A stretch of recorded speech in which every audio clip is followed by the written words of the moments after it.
Greetings. Welcome to another broadcast of I Have a Testimony. I'm your host, Brother Willie Muhammad. God came to us to seek and to save that which was lost. He raised a man from among us. He, the Honorable Elijah Muhammad, laid the foundation. What I'm doing is something that comes from him through me, and the thing that he uses in me to do the work is my faith in him and the word that he taught. To produce men and women who wanted to clean up their life and build an independent nation for the glory of God.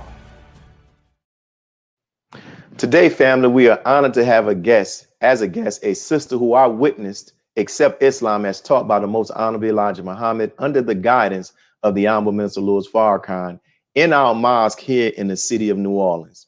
She helped to beautify our mosque after Hurricane Katrina. She has also helped with the work of the 10,000 Fearless in the city of Atlanta.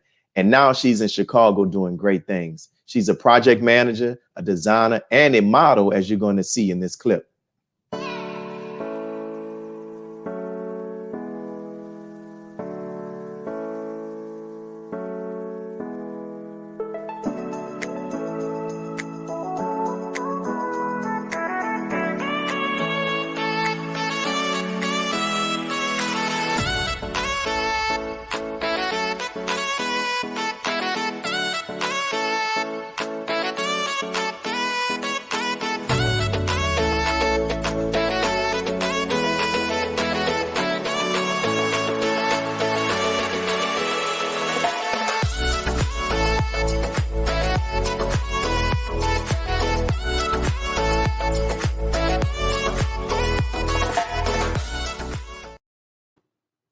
So thank you, sister, for agreeing to be a guest on our show. Sister Wazira Muhammad. Assalamu alaikum.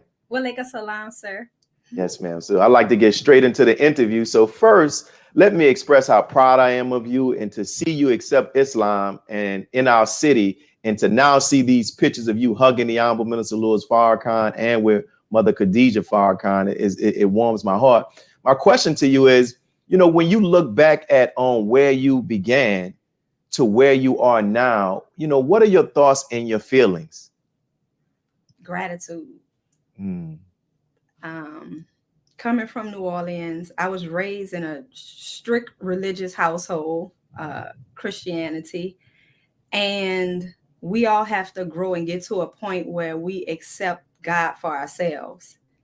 And Islam was my choice, is my choice. And so it's been the best decision that I've made for my life and my son as well. Yeah. So I'm grateful. Praise be to Allah. That's a great spirit to have, And I know that you began coming to the mosque here in the city of New Orleans with some of the sisters who were here. And as I prepared for this actual interview, I could not recall ever hearing, your actual story of how you first heard about the teachings and then eventually decided to join and become a member of the Nation of Islam. So let me hear that story. How did it happen? So the first time I ever heard about the nation or the Honorable Minister Louis Farrakhan was from my brother-in-law. His name is Michael. And so when I would go by my sister's house, by their home, he would stop me at the door and he would vet me on who's Haile Selassie, who's this, who's that. So, I went one time and he was playing this tape. And I was still in high school. And I was like, who is that? And so he was like, that's Farrakhan. You don't know Farrakhan? And I was like, wow. I just sat and I listened. And I never remember even seeing my sister that day. After I listened, I got up and I left. Well, later when I was in college, Sister Keontae, Sister Wakiti, all of us was in college together. So we would talk about the teachings, talk about how to eat to live. We thought we was practicing how to eat to live. Registered. Sister Wakiti was registered. Sister Keontae was registered. And so, we came to the mosque. We would come visit. And during that time, we studied a lot. So even though I wasn't registered, we was all reading the books. We was all reading the Book of Femininity together, Proper Handling of People, just Message to the Black Man, How to Eat to Live, talking about the baby plane. So finally, it was when I got pregnant that I was like, okay, this is serious and I'm about to be a mother. And that's when I didn't join while I was pregnant. I waited until after I had the baby. But it was the sisters who guided me through that process, taught me how to breastfeed, literally came to the house and was like, okay, what did you eat today? And that entire process, like I was in the nation, the nation was with me, guided me, held my hand through it. And so I came in, I knew I was having a male child, and that in this world, there was no other place to raise a male and he be a strong Black male. So I knew I had to be serious, and that was it. That's beautiful, sister. And wow, it's beautiful. And when we see, as we're going to talk about Brother Ilyas, we're going to see that decision was the right decision. You know, like many believers who they only experience practicing Islam in the city for the most part, in which they've actually accepted, right? And they live their whole Islamic lives in the city where they're joined. However, you've been blessed to live in fellowship with believers in several different cities. And so how has that helped and assisted you in your growth in Islam? Tremendously. When I left New Orleans, I went to New York. And New York is completely different and rich with history and rich with, it's where the Honorable Minister Louis Farrakhan was. So that was such a beautiful experience. New Orleans definitely set my foundation to be a strong Muslim, to be grounded, to understand my role as a female and as a mother. New Orleans gave me that. Because I believe the believers there really were striving to implement the teachings, as far as the mother stayed home, cooked dinner, educated their children. This was back in, the 90s and 2000. So the believers in New Orleans, that's what I witnessed. That's how we were. If you didn't come to the mosque, even Sister Michelle, like she'd be waiting outside. I was just checking on you. So that was really grounding. And then when I got to New York, it was time to be soldier. And Sister Jana just was an excellent captain to prepare me and those who are there for that me specifically for my next phase. And being in a Vanguard class it is absolutely invaluable, that class. The training, the teaching, the toughness, anything that it comes with, that class is absolutely invaluable. And I encourage every female who is of age to participate in the Vanguard class. I left New York and then I went to Atlanta. And Sister Nusaba, who was Sister LaShonda at the time, soldier, and Student Minister Sharif. And that was just an absolute beautiful experience. There's no mosque or no city that I feel I can't live in, because we have a sisterhood and a brotherhood. And it really is a beautiful sisterhood and brotherhood, and the believers are absolutely beautiful. Got to get Sister Nusaba on here as well. That's one of my list. So on the flyer we use, part of the title, it says project manager, and on your IG you have some pictures of yourself working and handling business. And to me, this goes against some of the ideas that people hold about women in Islam. So can you share how Islam, especially that which is taught by the Most Honorable Elijah Muhammad under the guidance of the Honorable Minister Louis Farrakhan, has empowered and does empower you as a woman, and has not restricted your gifts and your talents? Oh, absolutely. Islam dignifies. So when we have Islam, we can go anywhere and we could do anything. I work in a predominantly male-dominated field. But how we're taught to our femininity, how we're taught to interact with the male, how we're taught to, to deal and to interact with the male definitely helps in a male-dominated field where when I started in this field. I was really young, and I've had really great teachers and trainers, but it's been Islam that has kept me grounded, that has allowed me to be myself, that has allowed me to be modest. I don't know if on one of those pictures you can say I have the hard hat on, but I have on a long shirt. In construction, you know, with OSHA rules and stuff, sometimes you have to be mindful of loose clothing and things like that. But, you know, we can still do it. And so it's just been a beautiful journey. Everything that I've learned in my class, everything that I have been taught and trained, it translates over to my business life, because it's all discipline. It's all integrity, honesty, accepting your own, being yourself, you know. So it definitely works. How you went to designer school. We know that our mosque here in New Orleans was heavily damaged after Hurricane Katrina. And the Honorable Minister Louis Farrakhan told me that our rebuilding would be better than our existence before Katrina. He said that this would be the case regarding our work in the city, but also he said the building itself will come back looking better than it had ever actually had. And you, with your skill as an interior decorator, helped us to accomplish such. So can you talk about how you helped us in the beautifying of our mosque after Hurricane Katrina? So after Katrina, one thing I think people have to realize is that New Orleans was not back. We had very limited resources. We had curfews. And then the time to get certain products wasn't the same.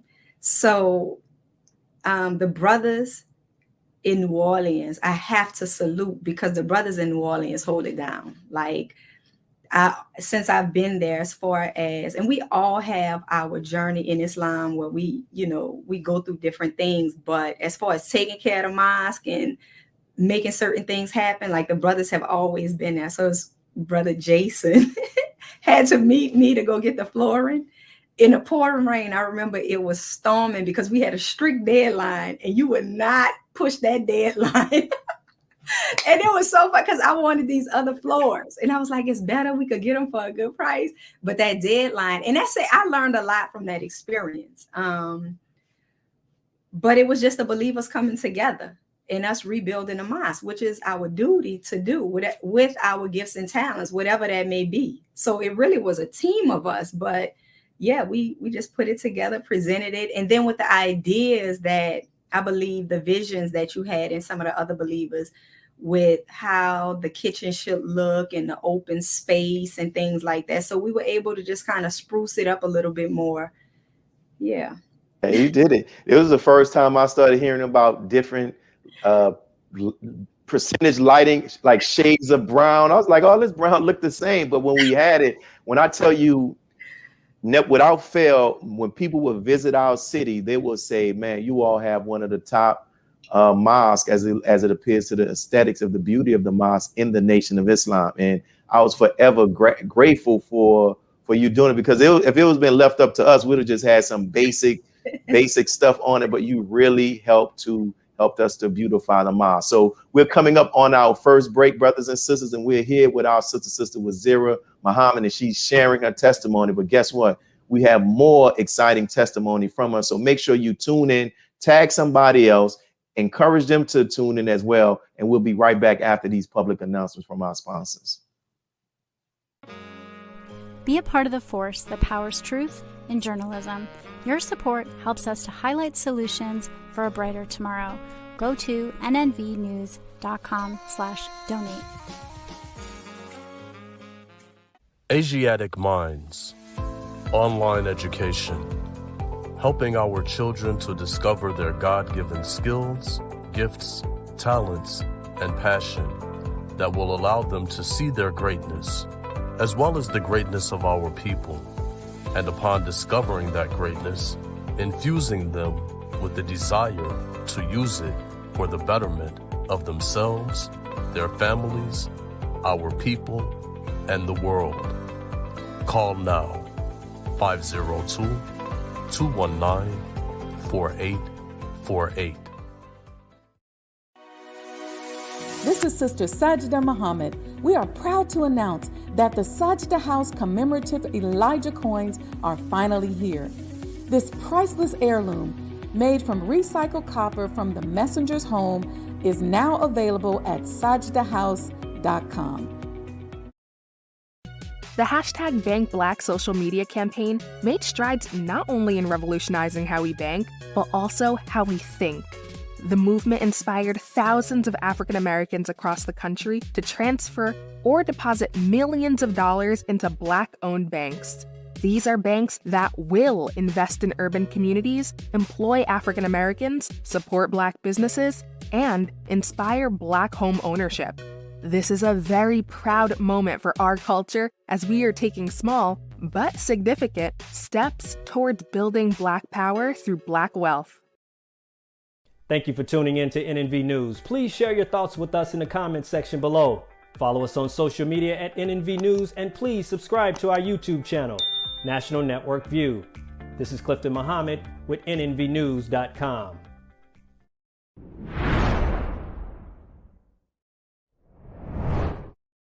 And so we're back, brothers and sisters, with our special guest, Sister Wazira Muhammad. So, I had the honor of serving as the moderator for an online panel this past Savior's Day, which we done digitally because of this corona. And your son, Brother Ilyas, was one of the panelists, right? And he has really grown, and it is a joy to see him. And I remember him being a very active child here in the mosque in the city of New Orleans. So as a mother, how does it feel to see, that he has made the choice to accept this way of life? It's a blessing. Our children, we taught that the Bible says, grow up a child in the way he should go, and when he's old, he will not depart. But we still have to be grateful to Allah. We have to call on Allah. We have to submit to Allah as parents, not do as I say, not as I do. We have to do so that they can follow our lead, inshallah. But we have to have complete faith in Allah that our children will choose to follow the Messiah. So I'm grateful. Beautiful, beautiful. And what advice would you give to, other parents who are raising children with those same hopes, or who are praying that their children will make the same decision at this present moment in their lives and even sometime in the future? One of the things I'm going to say is that you have to have your children with you at the mosque. You have to immerse them in activities that they have to have the socializing skills to as Muslim children. When you go to study group, your children should be at study group. If you go into Savior's Day, your children should be at Savior's Day. So it was nothing that I did that I excluded him from. So he grew in Islam. He went out to do papers with the brothers, small. I helped with junior FOI class. They have to be immersed in Islam. And then we have to bring Islam home with us, and practice it and make it fun and not so rigid, and not to be judgmental of our children. Some of us accepted Islam later in life. We made mistakes. We experimented with the world, and they may do some of the same, but not to judge them, not to be so hard and brutal when we see them making certain mistakes, just as we wouldn't want anybody to be that way with us, but to always encourage them, always remind them of the goodness of what we have, and to make it cool. When we make it cool, when we love and embrace what we have, then that's what they're going to see as they're developing.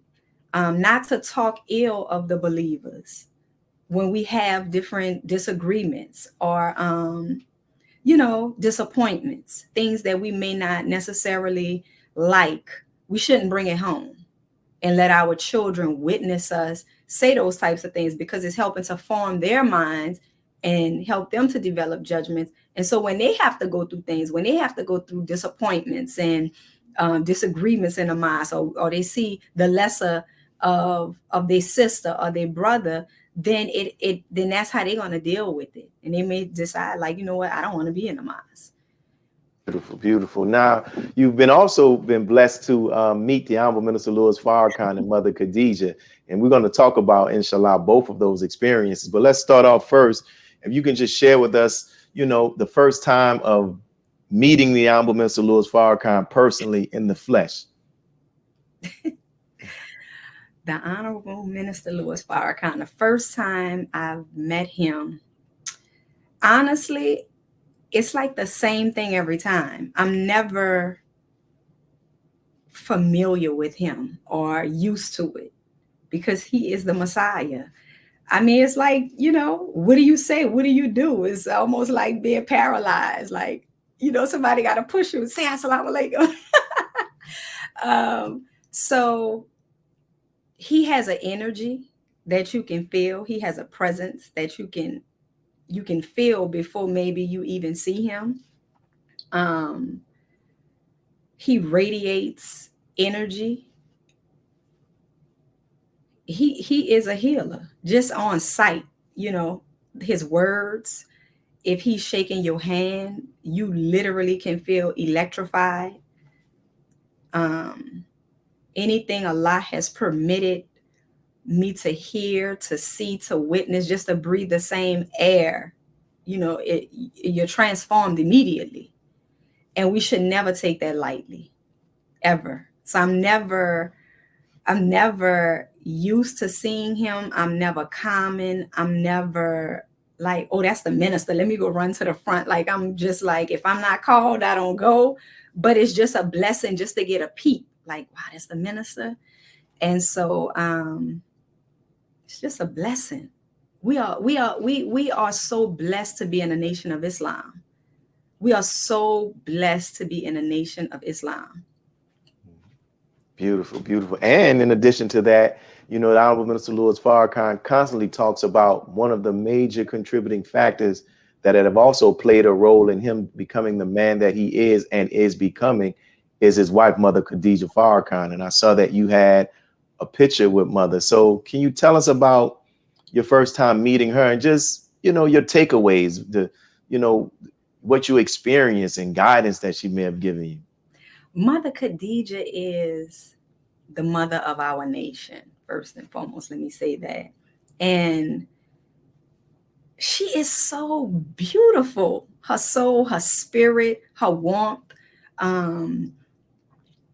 just everything about her. Like when you're around a mother, and you could be the baddest child, and that mother is just so loving and just makes you feel so special. That's Mother Khadija. She's a wise woman. She's a businesswoman. She's raised, children. She's the wife of the Honorable Minister Louis Farrakhan through all of his stages and phases. And that means something. And we should be honored, and we should show the utmost respect to her family. The sacrifices that she has made for us is immeasurable. Some we may not even understand. And she's a woman made especially for the Honorable Minister Louis Farrakhan by God himself, to be able to withstand and have the dignity and the grace and the just completely civilized, and to be able to teach us and to dress us. She dresses us with Noel apparel for our classes. And actually, she used to sew the garments, the Vanguard garment. There's just so much we can learn from Mother Khadija and her journey in Islam as being an example for us as women. I'll go to this question. I know, I found this out right before before I got ready for this interview, Brother Vincent. Shout out to Brother Vincent, but Allah's the best knower. Brother Vincent said, the minister, you're interviewing Sister Wazira. I was like, yeah. He said, the minister gave her a shout out. I'm like, the minister gave her a shout out? Like when? He said, for the criterion. I was like, what you mean? So I was told that you played a part in the decoration and the decor of that special day. Because I know there was a wedding later on, but when you see the videos, it's just heavenly, right? When you talk about heaven, I would imagine if that was some real place outside of the planet Earth, it would look something like that. Can you talk about that experience? Yes. Sister BJ, Sister Betsy Jean Farrakhan, was like the director that day. I forget the official title. And then Sister Maria, of course, I'm on a team with Sister Maria Farrakhan. And the minister actually had a vision before like all the background scenes of, of what he saw. And so we were able to be a part of bringing that vision into reality. And you could actually, before the Criterion started, you could feel the spirit in the garden. Like it felt like we were standing on holy ground. And it was just so interesting how Allah works and moves, and how you have certain things that you don't even know why you have it, but it was for that particular time. There's just so much that happened during the Criterion, but it was all Allah, and I just got to be a part of it. How did you feel when you heard him say your name like that? I was shocked. It was a hot mic from my understanding, and it's unbelievable. Anytime the minister say something, because we see ourselves how we see ourselves, right? It's true. Just like, we're just a little helper. You getting up here, you doing the flowers, and But when you're around a minister, he makes you like it's like you become so much bigger, because he sees the way he sees things is not how we see things. How it says that his thoughts are from above and ours are from below or beneath. We have to change the way we think about each other, the way we see each other, the way, so it may be things that we feel like, oh my God, I just wish we could have this. I wish we could have that. I wish we could do it like this. But Allah already have the plan and have it laid out. And the minister is just so grateful and gracious, and you do something and he's just like, wow, this is so beautiful. He sees it. He sees things that we don't see. And so it's like, wow, me? Really? The Messiah. Now you brought this up. I got to ask you. You talked about there was a meeting after that you wanted to share. Can you talk about that? Yeah. So that particular time for the Criterion was very big. Like it's so huge that from planning it to it happening afterwards, and now we have a year's pass where we got to see it again. So now we get to kind of see how it's unfolding even more, right? Mm-hmm. So, but during that time, we got a chance to sit with the Honorable Minister Louis Farrakhan, just a few of us, and workers, we were working. So he invited us to sit like students, and he asked us, what did we think? And so at this time, I had this thing where anytime the minister started talking about his departure or what would happen, when they have to come and get him and stuff, I mean, literally rage went into my body. I just, or sadness, because of when you think about he has to experience pain, that's painful to think about that. And he's so like, what has he done? And then the state, he's older now, and he's everything that he's had to endure with his physical body and the pain that he feels. So when you sit down and you actually think about it, it's hurtful. So I would literally beg Allah in my prayers, like, Allah, please, can you just take him? Do he have to go through this? So this particular time he goes through it, and I'm like, it's just so sad. It's just so sad. I feel like I'm like 5. And he said, yes, it's sad, but I'm made for this. I'm born for this, And he's like saying this to us, to me, but to us. And he goes into how Allah made him for the messenger. He wanted that the messenger made him. He loved, his spiritual father, but Allah made him. And so he talked about that, how his, Allah protected him in the womb of his mother, 3 times. And then how he told the messenger, dear Holy Apostle, you made me. And then the messenger said, no, I didn't. No. And so that actually, it healed me from having such baby type thoughts, because we have to prepare for his departure. And we have to be ready. And we have to be ready in a way that we don't crumble under pressure, that we can be united in this particular time.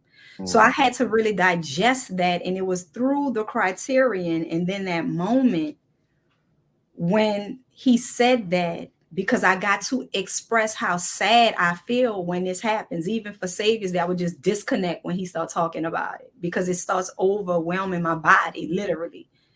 And I said, okay, yes, sir. You know, in my mind, I didn't say that out loud. Yeah, we got in my mind, and I grew from that. Yes. Great.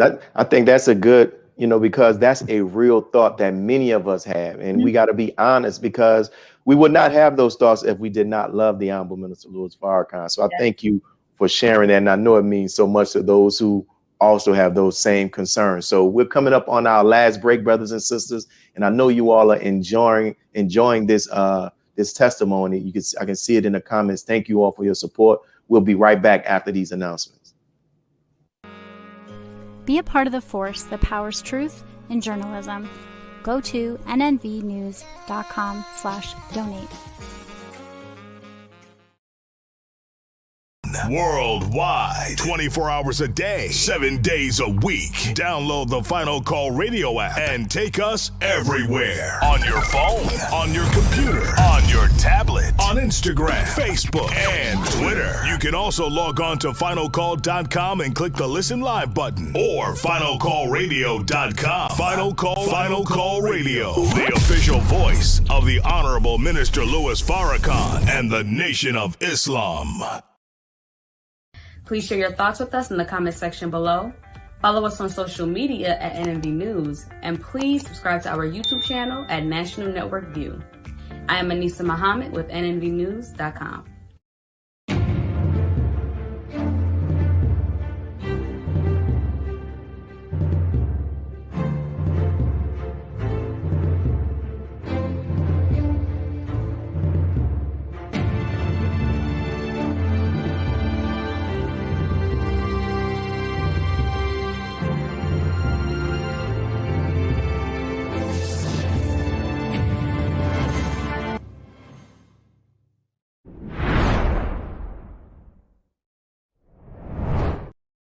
And we're back, and thank everyone who's tuning in and watching us right now. We'll continue with our interview with our sister Wazira Muhammad. And so we'll go to this next question. We open up with this video that shows you modeling, right? With the demodesty, right? Am I pronouncing it right? Right. So can you talk with us about the clothing line, the designers, and just the overall intent of the clothing line? Because sometimes, I tell people, like, just because we accepted Islam, that doesn't mean that you lose your sense of style. So can you talk about that? The sound went up. You got it. Can you hear it? We see? Oh, it went. Brother Musa, what's happening with the sound? It looked like the sound went off.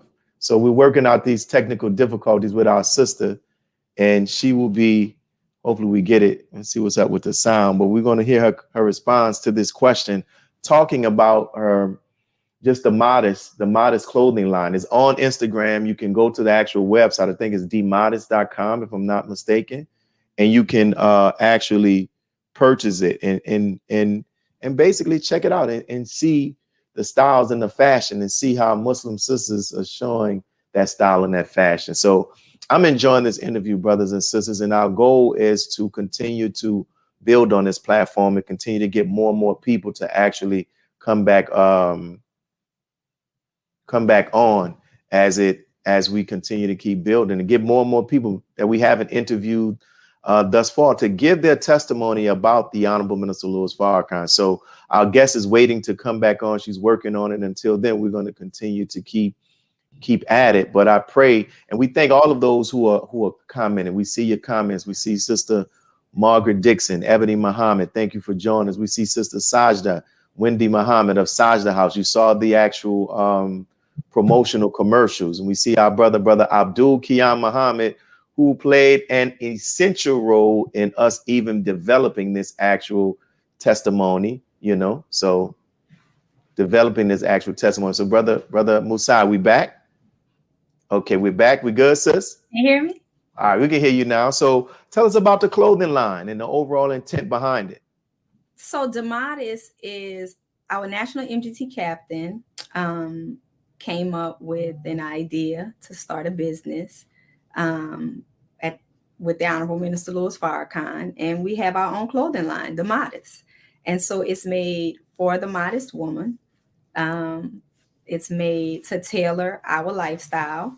We look good in it, and it has the proper coverage that we need. It's athletic wear, so we can work out in it. We can go to a meeting in it. I use them. I go to meetings in my outfits. I work out in them. It's comfortable. It looks good. I have one on right now, black and gold, representing New Orleans. Wow. And so in addition to that as well, and what's the website for those, the website and the Instagram for those who are watching? It's www.themodest.com. Okay. And so those who are watching, make sure you go there and support and check it out. And these are garments that can be worn, outfits that can be worn, not just by sisters in the Nation of Islam. She said it's for the modest woman. Now, you also spent time in Atlanta working with our brother, the Southern Regional Student Minister, Brother Abdul Sharif Muhammad, with the 10,000 Fearless. So just what were some of your memories from your time spent there working with him and others who put together with that effort? The 10,000 Fearless was an instruction given by the Honorable Minister Louis Farrakhan, I believe at 10/10/15, that brother Student Minister Abdul Sharif Muhammad moved out on and implemented within a certain area of the city that was known as the Bluff, which was one of the worst parts of the city that you could actually go to, and conducted trainings and teachings to the community on how the proper handling of people, how to deal with our people. One of the things at the 10,000 Fearless that I remember, this was something. There was a sister that came from the community, and she had been dealt with very badly, like beaten up or something. And there was a sister there, Sister Alicia, who took her to the back, washed her up, cleaned her up, made her face up. And that sister just felt so beautiful. And that type of heart. And sometimes our sisters and brothers from the community may not,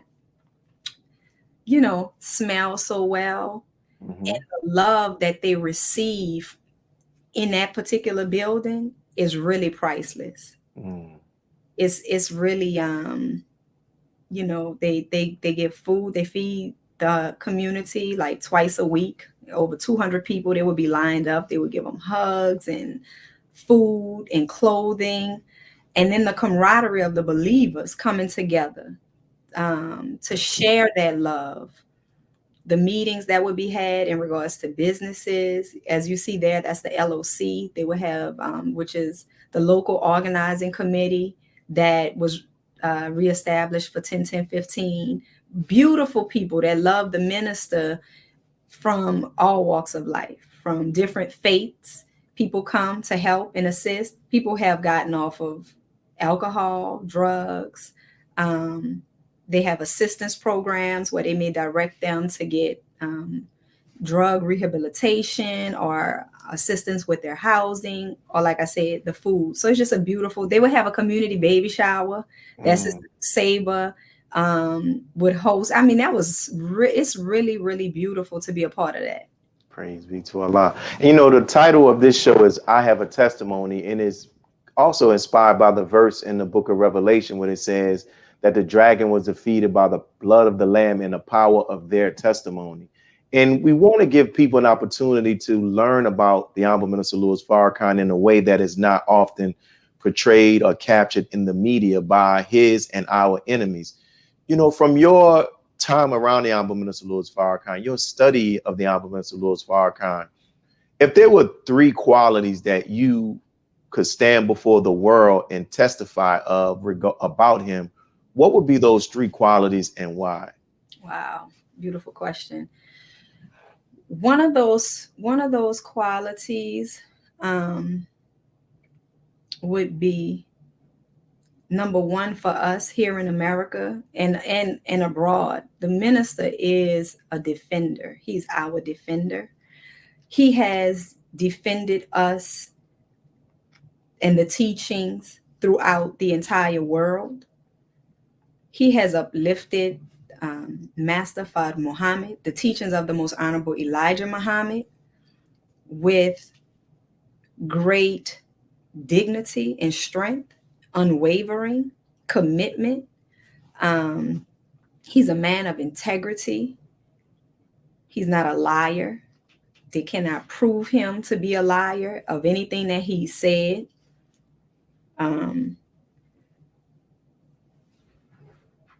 And faithful. The minister is to his teacher. He's just so faithful and dedicated. And back to being a defender, as far as being a woman, he defends women all over the world. We could say the Black woman. Of course, we know that because we Black women, we in the MGT and GCC class, but women all over the world who have suffered at the hands of the enemy, at the hands of debauchery, being deflowered, being with sexism, with anything. The minister has defended us, and the teachings uplifts us. It dignifies us. Us covering does not make us weak or oppressed. We're very free women. And so that's the teachings of the Most Honorable Elijah Muhammad as taught to us by the Honorable Minister Louis Farrakhan. Now I've seen this picture before, and I ran through all of our questions, so I got to ask you some other questions, but you'll be good. There's this picture of the MGT, and they're in these beautiful pastel garments, and you were there in Atlanta. Can you give us just the context behind this picture? Yes, this is when the MGT and GCC was allowed to go out in the community and go door to door and speak with our people. This was leading up to 10/10/15. So we were allowed to wear our beautiful pastel colors and go out amongst the world and invite them out to 10/10/15 to see the Honorable Minister Louis Farrakhan. Now, what we were doing at that time, we went to places, we were actually in Tuskegee on the outskirts. And we actually encountered little children and people who had not seen the Honorable Minister Louis Farrakhan. And that was very hurtful to me. And I was like, wow, we got to do better. We got to do more. And it was such a beautiful time. Like, people were really excited to see us, to hear from us, and to hear about the Honorable Minister Louis Farrakhan. So that was leading up to 10/10/15. Wow. That's something, man. And those pictures, when I first saw them when they came across the internet, it was just beautiful to actually see. And we see our sister standing there in the front, our sister, the Southern Regional Sister Captain, Sister Nusaba Muhammad, so just a straight soldier. Can you talk about our sister and just her as a person? Sister Nusaba is exciting. Nusaba, there we go. Nusaba, yeah. She's exciting. She loves the Honorable Minister Louis Farrakhan. She's a soldier. So, she's always in detail mode. She believes in making Islam a production. So class is always exciting, or, whatever she encounters. So working with somebody like that, you always on. You always got to be ready. And in a Vanguard class, we was trained to always have a uniform on deck in your car, on hand. So because you never know if you're going to get a call, and you have to, shoot out and be present. And so that's Sister Nusaba. Wow, beautiful, man. May Allah continue to bless her. And that meant so much to me when I saw her and yourself and other sisters that actually traveled to the city of New Orleans for brother Brandon's services, who, the former husband of Sister Trina. And I think it says a lot to be there for somebody at a time of loss. So I thank her, and I also thank you all as well, and the sisters that travel with her. So we're coming up on our last break. We're going to have about 15 minutes more in this interview. I'm glad that you all are enjoying it. We'll be back with our Sister Wazira Muhammad. Peace. Be a part of the force that powers truth in journalism. Your support helps to combat false media. Cash App NNV News. Asiatic Minds, online education, helping our children to discover their God-given skills, gifts, talents, and passion that will allow them to see their greatness as well as the greatness of our people. And upon discovering that greatness, infusing them with the desire to use it for the betterment of themselves, their families, our people, and the world. Classes begin September 1st.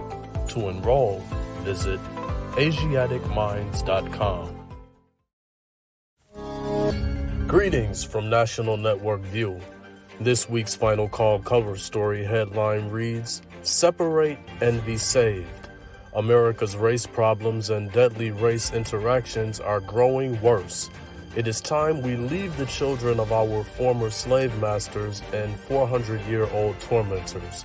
Separation from whites is the only and best solution to this problem, a serious problem that is rooted in prophecy."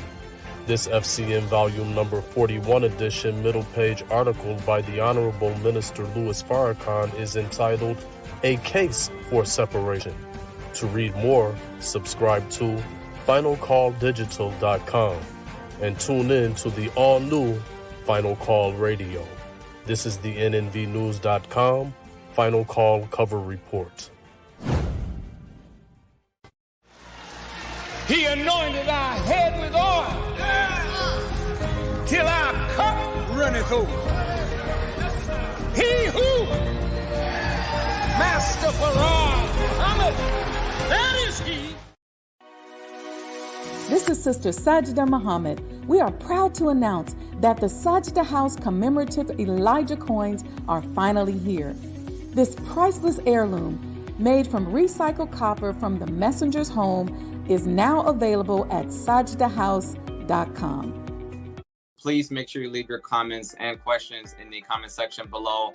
Follow us on Facebook, National Network View, and make sure to check us out on Twitter as well, National Network View. This is Sergio Gutierrez with National Network View, signing off.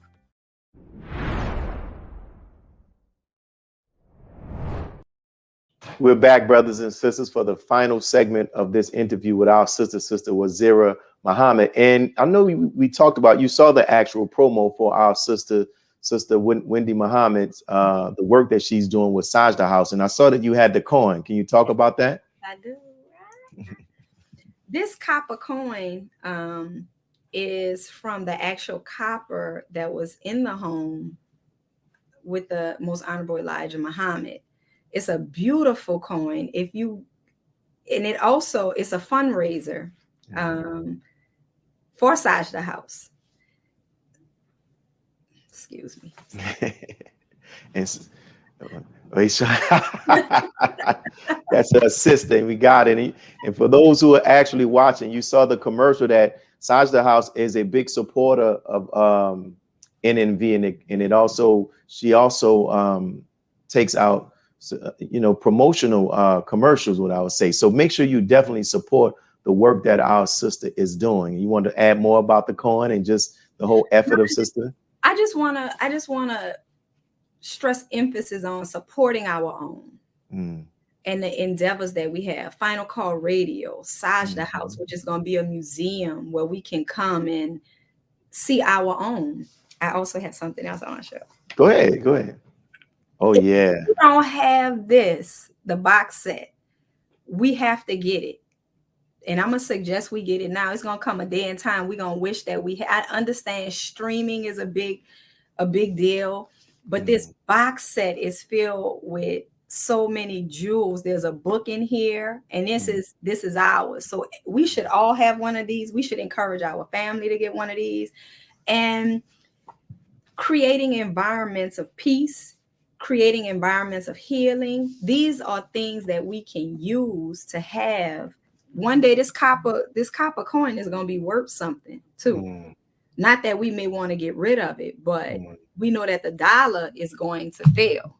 It's failing. It's fiat money. But these types of things that are our own, that allows us to do certain things, we should have it and take pride in it. And this is so beautiful. I have a favorite, the Meditation of Thais. So I'm gonna tell you my favorite. My favorite is that track with Rick Ross. I And fight like that. yeah, listen, ooh, I like that. I like that with the Rick Ross, the boss on there. And just to hear, I just like hip hop music. And I see our brother Abdul Kiyan posted the link to those who are interested in getting the box set that our sister just mentioned in the actual comments. As we have in the last closing minutes of this interview, Sister Wazira, what advice would you give to sisters who may be watching this interview that are not in the Nation of Islam, and depending on who they came into contact with or what they read online about the Nation of Islam, they're not all the way clear on, should this be a place that, or should this be something that they should be a part of, or may not even be clear on the Honorable Minister Louis Farrakhan? What would you say to them? I would say run home, which is in the Nation of Islam. Accept your own and be yourself. In the nation, we have a sisterhood. It's no better sisterhood out there than the one that we have in the Nation of Islam. The teachings, how to sustain our lives, how to conduct ourselves, how to act at home and abroad. We look good when we strive to implement the teachings of the Most Honorable Elijah Muhammad. We experience peace in our lives, no matter what we may be going through. And just knowing ourselves, understanding our duties to Allah, understanding our duties to self, understanding our nature. MGT class and FOI classes is really like a class, a nature class, I always say, because we're discovering ourselves really for the first time.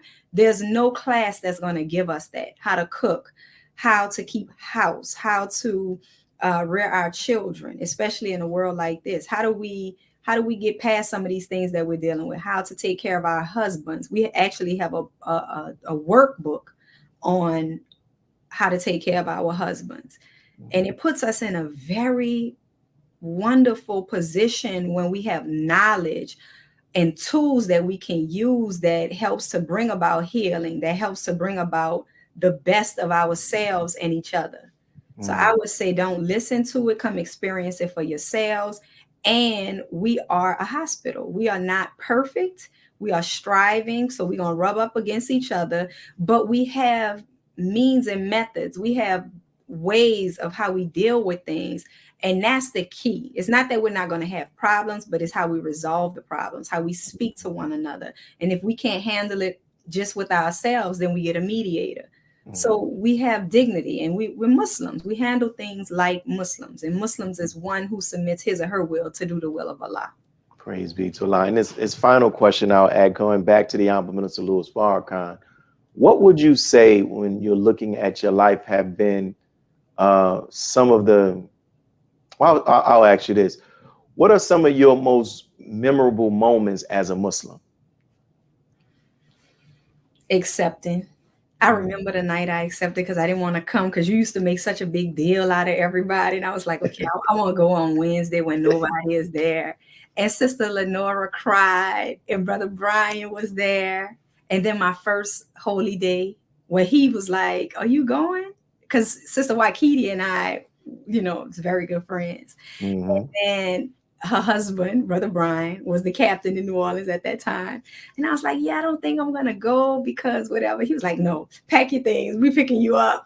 And they literally picked me up. I had no tickets. He gave me all of his tickets so she and I could go to everything. And just the spirit of that, when you think about it, was just being Muslims.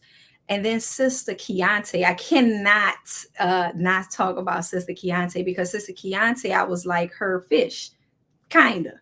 And she was such a nurturing yet strict kind of trainer. Like, she had real strict ways, but then she was just very, very beautiful. And so when you have someone like that, when you first come in, we would study together, get books together, you going to the mosque tonight, I would be there.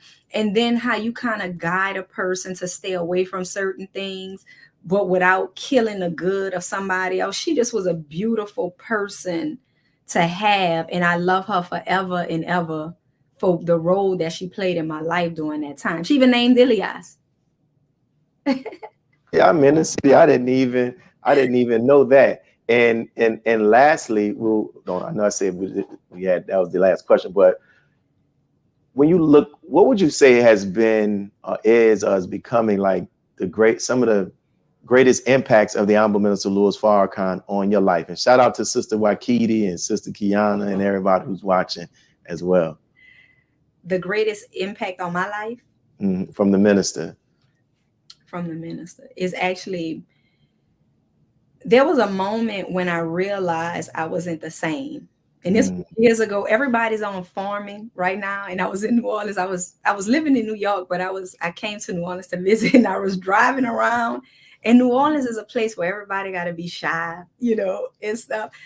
And so I was different people, and they was asking me different stuff, you know, about clothes and this and that. And I was like, you know, I'm trying to figure this farm thing out. And it was at that moment I was like, I am Farrakhan's woman. Like, I'm no longer a woman of this world. I have crossed over.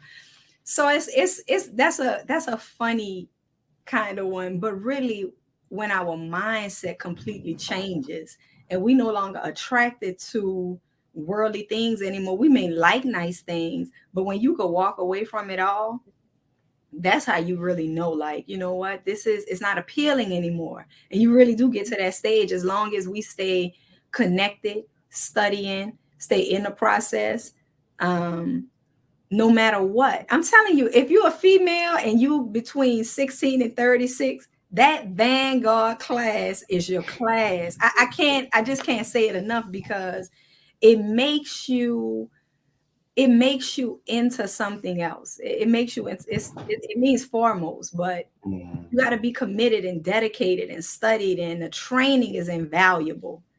And so you take it throughout your life. And so I have to forever thank the Honorable Minister Louis Farrakhan for reestablishing these classes for us. Praise be to Allah. Well, thank you, sister, and we appreciate your testimony and what you shared. If you get the opportunity to go back, you can see the rebroadcast on Facebook and also on YouTube, and you can see the comments that everybody is sharing. They're definitely enjoying, and it's a bearing of witness to what the scripture says about the power of your testimony. So give your family the greetings, give your husband the greetings, tell them that invitation is still on the table. Get them and give everybody the greetings there from us here in the city of New Orleans. May Allah continue to bless you and your family. Thank you. Assalamu alaikum. Alaikum salam. So for those who are watching, once again, we thank you all for tuning in to I Have a Testimony.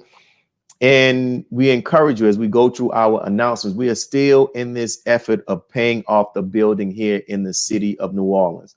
You know, it's still here. We want to put to rest this mortgage, and we can burn that mortgage and use those funds that we're paying to a black bank to begin to start enhancing our building and also doing other services for the community, because we have many that we actually want to do as well. In addition to this, we're having our people, we're talking about this COVID, and they're putting a lot of pressure on people when they're talking about this is a pandemic of the unvaccinated. And we know that that's not true. And some people are faced with losing their jobs because they don't want to take the vaccine. But people have also lost people to COVID, and people have also lost people to taking the actual vaccine itself. So whatever it may be related to COVID or not, if you need someone to give a prayer on your behalf, brothers and sisters, please submit your information and we will definitely do that. I don't know if we have the slide with the various books that I have, but if not, we're good. But thank you all for tuning in. There it is. So your brother has some books, you know, our website, www.mos46.org. Support, you know, I have a book that's dealing with your message for first year teachers, how to study. You can get all of these books on Amazon. So please go out and check them out, and may Allah continue to bless each and every one of you all. And make sure you tune into NNV throughout the week. Subscribe and support. It's our news network. So may Allah continue to bless each and every one of you all. Peace. God came to us to seek and to save that which was lost. He raised a man from among us. He, the Honorable Elijah Muhammad, laid the foundation. What I'm doing is something that comes from him through me, and the thing that he uses in me to do the work is my faith in him and the word that he taught. To produce men and women who wanted to clean up their life and build an independent nation for the glory of God. Be a part of the force that powers truth in journalism. Your support helps to combat false media. Cash App NNV News.